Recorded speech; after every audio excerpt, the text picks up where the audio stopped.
Welcome back, webheads, to the next episode of Spidey Swing-Bys. I'm your host, Christian Ashley of Systematic Geekology. As we continue to go through every chronological appearance of Spider-Man by release order, today's episode, we are going to be in Amazing Spider-Man 15, where for the first time he goes against Kraven the Hunter, who ends up allying with the Chameleon. And a very fun story. I really enjoy this one. So, guys, we got a lot to cover today, but just for the sake of everything else, as we always do, we got to go into what's going on in Marvel, but also the descriptions of the artists and all that. Sorry, I had a major uh, brain moment there, just couldn't work. Let's try that again. So, this is Amazing Spider-Man 15. This was written in week 20 of 1964. The release date is May 12th, 1964. The story is entitled Kraven the Hunter.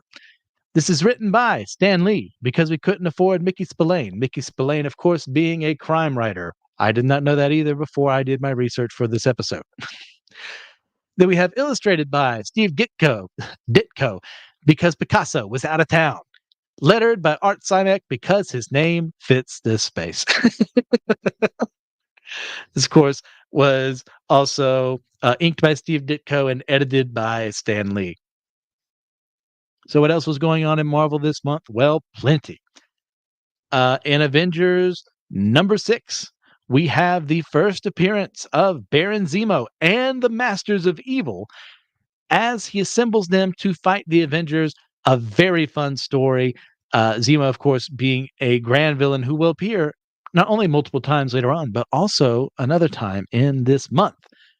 Next up, we have Journey into Mystery 106, where Thor continues to fight against Cobra and Mr. Hyde, and as a result of his actions in the shenanigans he does in his secret identity as Donald Blake, he loses his chance to be with Jane Foster. A very, what's we're looking for, a heartbreaking story. We'll go that way.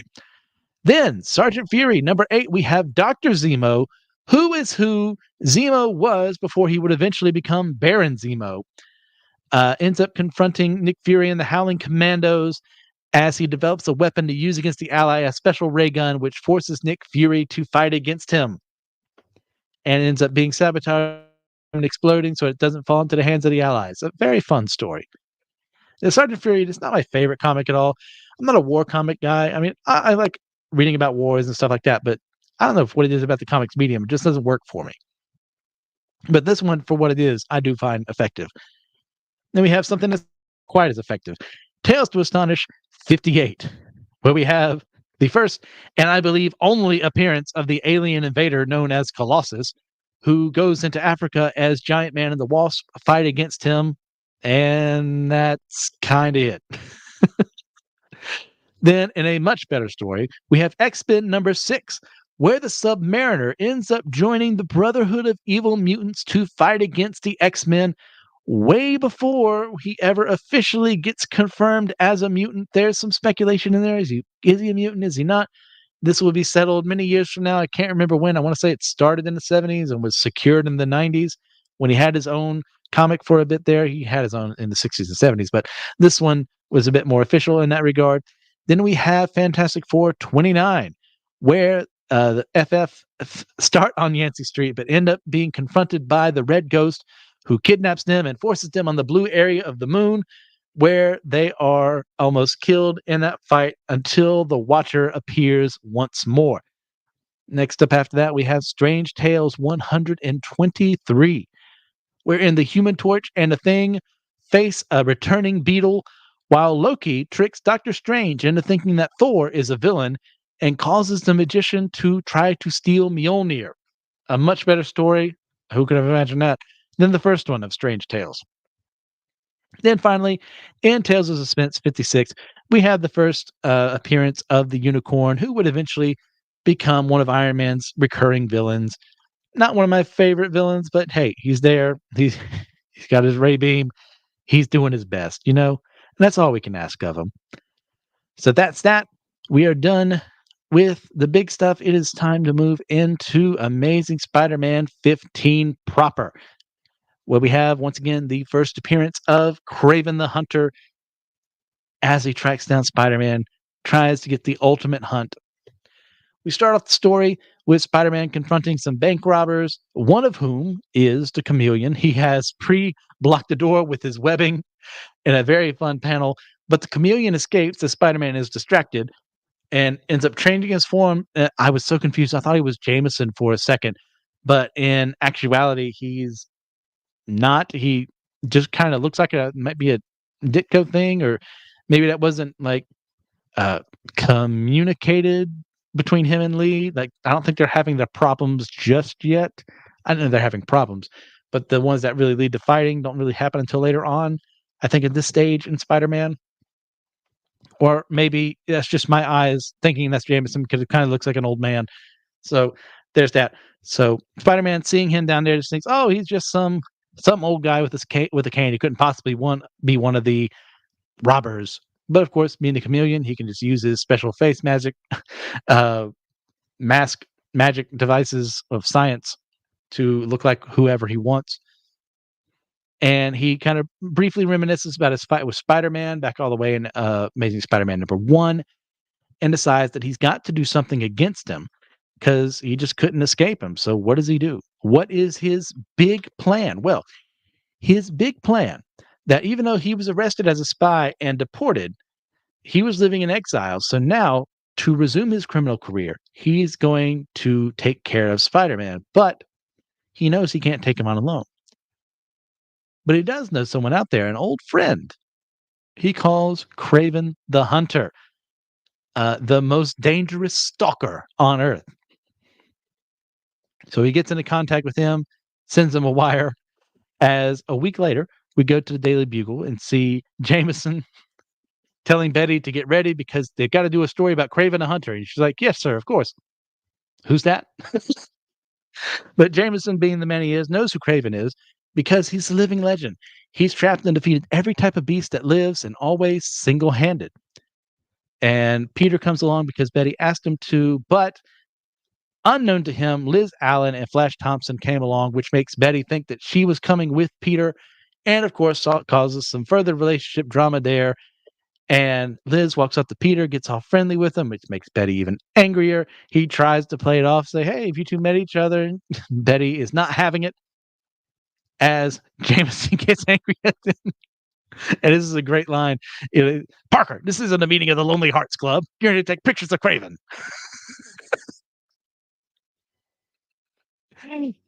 Well done comedy there from Stan and Steve. And we get our first on-screen appearance other than cover of Kraven, where he's got that iconic look of like the lion ripped in half, like well, not ripped in half, like a cut in half on both sides of him. The lion, leopard, cheetah kind of print for his pants, the teeth and of animals he's beaten on his sides. And Jonah try and talk to him to explain what he wants from him, but Kraven's not having it because he is after the most dangerous game of all, not knowing that that's what Jonah is going to ask him. But to establish his strength, we see that one of the cages is snapped loose, and one that is way too small for this poor gorilla. Spider-Man goes out, Peter goes out to try and intervene in this fight, but by the time he does so, Kraven has already appeared and manages to take out both of the gorillas, and hey, the fight's over. But Peter forgot to do one very important thing.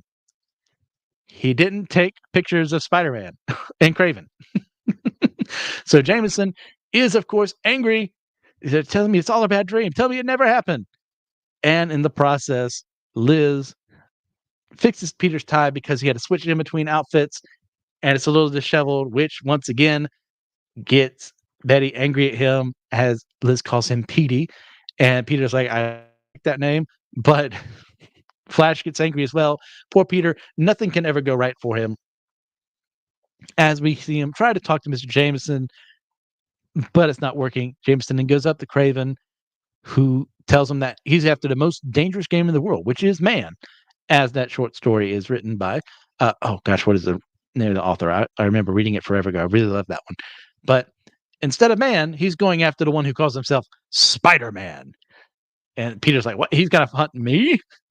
Which, of course, makes him upset. He gets a nice half panel of him being, half Spider-Man, half Peter with the spider sense kind of going off there. Great job. Always love when they do that. And uh, James is like, hey, there are laws against doing that in this country, but we may be able to work something out. And Betty, of course, is still angry at Petey and says the name multiple times. Liz is angry at Flash. Nobody's happy, least of all Peter, who sits down on the side of the street and gets ordered around by someone who's sweeping it to get out of the way because he's blocking progress, bub. So we didn't see the Chameleon and Kraven meeting up. Chameleon giving all the dossier he has on Spider-Man to Kraven so that Kraven can study him. And Chameleon warns me, hey, like, don't underestimate him. He is a threat.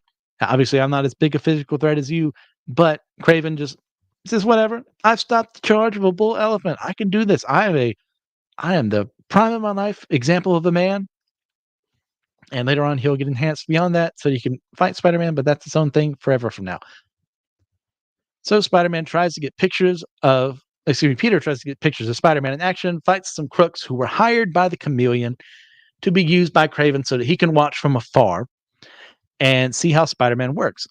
Kraven then finds out, yeah, he's got speed, skill, and daring, but I shall see how quickly he thinks in emergencies. So Spider-Man is almost ganged up on by these crooks, but then clings to the wall, beats them up, and then web slings away. But in the process, his spider sense detects someone, finds Kraven, and the two of them brawl for a second against each other. And Kraven says, hey, he's a hunter. Hunting is his life. There were no more goals for me to strive for until I learned of you. You shall be my greatest triumph. But Spider-Man gets away for a second. Kraven and him continue to brawl. But he is kind of numb from being attacked. Kraven then uses a special poison, a special toxin to mess with Spider-Man, affects his spider sense, affects his ability to web swing around. It's kind of in a daze as drawn in that great, Ditko way. The little dots around him, so something is affecting him. He's a little out of his element. So what does he do? He decides to get away from the fight. Knows he's not able to handle it. So the next day, he does get up. Feels a little better, but his hands are continuing to shake, like something's messing with the system still. So there's something still inside of him from that toxin, but he can't let Aunt May know about it. And he sees her talking to one of her neighbors, and he finds out that she just arranged a date for him with a lovely girl. And she's a niece of her neighbor, Mrs. Watson. This is indeed our first indirect mention of Mary Jane Watson, who will be built up for several, like 30 some issues before she physically shows up. And I mean, it's like, she'd just love to meet you, Peter. And Peter, whose life is complicated enough on the dating game ever since he's gotten spider powers between Betty and Liz, and now this third girl, he has no idea who it is. She must have a great personality or something like that. But Aunt May's not having it. She gets stern with him. Like, no buts about it, Peter Parker. It's time you begin to think seriously about your future. You'll want a girl who will make a good housewife, someone like Mrs. Watson's niece. Which, if you know Mary Jane Watson, is quite the statement to say. Would not be the ideal 60s version of a housewife in any way, shape, or form. But I think one of the things they're planning, Aunt May and Aunt Anna Watson, we'll find out later on is her name, is that they kind of hope the two will ground one another. Peter being the more sensible one, Mary Jane being the party girl kind of type. And the threads of that are started here. And it's so fun. And she's still gushing over him. He's just so fragile. And he's really happy she didn't notice us shaking hands, because if that would have happened, there would have been none of this leaving to go to work. He then goes to work and tries to compliment Betty, but she's not having it because she is very upset with what happened with Liz the other day. He tries to explain what's going on, but before he can do any of that, he notices that Kraven has come into the building. We get some really sexist 60 comments about females. That's a thing. Jameson gets the pictures that he made the other night of him taking down the criminals as Spider-Man, but they're not him fighting Kraven, so he doesn't care about them as much. And Betty has perked up again, but since Peter is now thinking of something else, he gets away from her. She gets upset. Once again, that mutual misunderstanding between the two of them that will eventually break them up. In class, Peter is working on a solution there in chemistry, it looks like, but his hands are still shaking and he drops it, which is very out of character for him. Everyone starts making fun of him. Even his not professor, his teacher, Dr. Excuse me, yeah, Mr. Warren, I think. I don't know if he gets revealed as his doctor. I'd have to look that up later on. Is upset with him. Flash starts cracking jokes about how since he's so smart, he just messes with his head sometimes, which of course a brute like him would make a joke like that. Liz ain't having of it.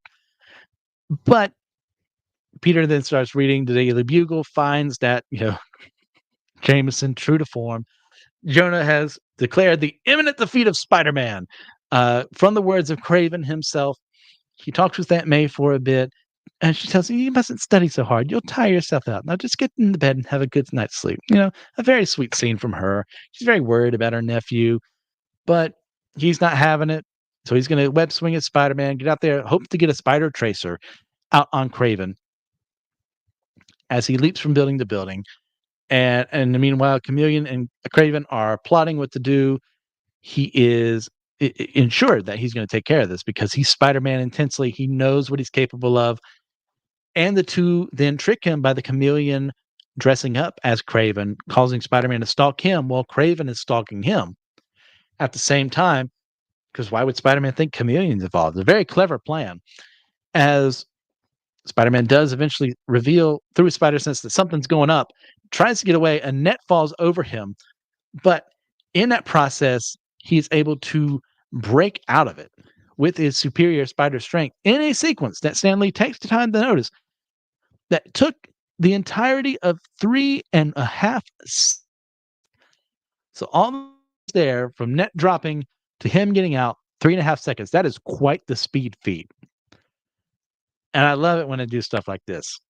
Is definitely one of those panels that kind of take to go, okay, this is how fast Spider-Man is at this point in his life, and he's still growing and he's still getting better with his abilities. So he continues to brawl with Kraven and finds two of him there, gets to the point where he is able to duck out of the way after almost being taken down, shackled. So he confronts him, finds, oh, you're the Chameleon. So there's another guy out there who's actually Kraven. And in the process, uses the spider signal. I love it when he does that. It's so much fun just to see that down there. And sends the mask to Kraven, reveals that he's got the Chameleon. Kraven then runs away because he's convinced he still can't be beaten, but he doesn't want to keep fighting that day. But Spider-Man is still faster than him, able to track him down. The hunter has become the hunted. Excellent play around on that idea. As Spider-Man confronts him, then uses a a net web net of his own to trap Kraven in place, since it's taken a time to solidify. He's not able to get out of it, even with his superior strength. And Spider-Man then tells him that, hey, like, I'm just better than you, man. And he looks at him, gives him that look of, no, I've beaten you, and I'm going to do the Spider-Man thing of just talking down to you. He says, what do I do with you? You're too bad-tempered to keep as a pet, but much too old to adopt. Which is just a very fun, witty line that Stan throws this way. Like, Stan Lee was a very funny guy himself, and the fact that he's able to use this together along with Ditko's art to just make a very fun scene of like, hey, I've won. Not only have I won, I'm going to make fun of you for the fact that I won. Is just funny. It's just incredibly well done. He leaves him for the police to find. They already take the Chameleon as well, and the both of them are going to get sent away from the country because they are foreign nationals. We will later find that they both do come indeed from Russia. And Jameson is incredibly happy that Peter has not only taken pictures of the battle between Spider-Man and Kraven, but also that he revealed the Chameleon was there too. So what does Jonah do in the midst of such giftedness, such love to his employee? Well, he asks Betty to open up his personal safe and give him one of his personal bars of milk chocolate, which it's such a Jonah move for him not only to have a safe in his on his property there in the Daily Bugle, but that's where he stashes his chocolate so that no one else can get to it. And Betty's excited because Peter's in better spirits, and she apologizes to him for the way she spoke to him before, but the Parker luck activates once more, and Peter realizes that he was gonna have to have that date with Mrs. Watson's niece that night. So he apologizes that he'll call her soon, which makes her upset, understandably. He walks away feeling like absolute dirt. Like, why do things never work out? He takes a moment to reflect as he's walking into, he's probably thinking that that Watson gal is probably a refugee from a horror movie, which, oh man, that panel is one of the best panels ever. Her reveal. So well done. So when he actually finds out the truth, it's just seeing this, the irony just heightens even more. But Aunt May has some bad news. And Peter's like, quips back, and I'm beginning to think there's no other kind. But unfortunately, Mrs. Watson's niece has a headache. She can't see you tonight. So I hope you're not disappointed, dear. So Peter, happy about this, because he doesn't know who he would have ended up with in this scenario, calls Betty to ask her to go out, but she says no. So being the two-timer he is, well, three-timer at this point in time, he then calls Liz, but her mom tells him that she's out dancing with Flash Thompson. And he wonders, with my luck, I sometimes wonder who's sticking pins in a Peter Parker doll, which, yeah, that, that something that happens way later on from now in certain respects, but not really a thing at this point in time. So Chameleon and Kraven get deported, and he's going to train to get better so he can find Spider-Man again. Spider-Man watches them leave, and he gets at least gets that in his life. At least they're forced to stay away from him for right now. And that is the issue. This is a super fun issue. We have the introduction of a really great villain who will continue to be part of the Spider-Man mythos for years to come. The Chameleon does a great job here. We'll eventually find out the relationship between him and Kraven. They're not just friends, they're actually half brothers. So well done. The two of them working together to scheme to take down Spider-Man is a lot of fun. The great character interactions we hear with the supporting cast. This is Spider-Man done extremely well. Scoring, this is a 9.5 out of 10. Tremendously fun issue. Just a lot of fun plot, a lot of fun things thrown into the world that makes things worse for Peter, but at the same time, some things will make it better. We get the hints of the woman who will eventually become the character we know and love of Mary Jane Watson, unless you're Marvel editorial at this time. That kind of suck for that. But that's what it is. This is so much fun. And actually, in the letter pages, I forgot to bring this up. Someone says, hey, I don't want to see him team up with anyone except maybe Daredevil. So, about that, well, you find it next issue, Amazing Spider-Man 16, Spider-Man is going to meet Daredevil for the first time, and they're going to confront the Ringmaster together in their first official team-up. I'm so ready for this issue. It's a ton of... It's got that classic comics messing of hero meeting hero, the inevitable fight, what's going on with the Ringmaster. He serves as a fine villain for them to fight in this issue. You got Daredevil in a classic red and yellow suit. It's going to be fun. So next time, guys, we'll be doing Amazing Spider-Man 16. So with all that in mind, thank you for listening. Had a great time doing this one. If you get a chance, just give us a like down below, leave a comment. We really love it when you guys do that. It helps to spread the video around. If there's anything you want me to do more on, you want to focus more on these things, let me know in the comments down below. So until next time, guys, next time, Webheads. See ya.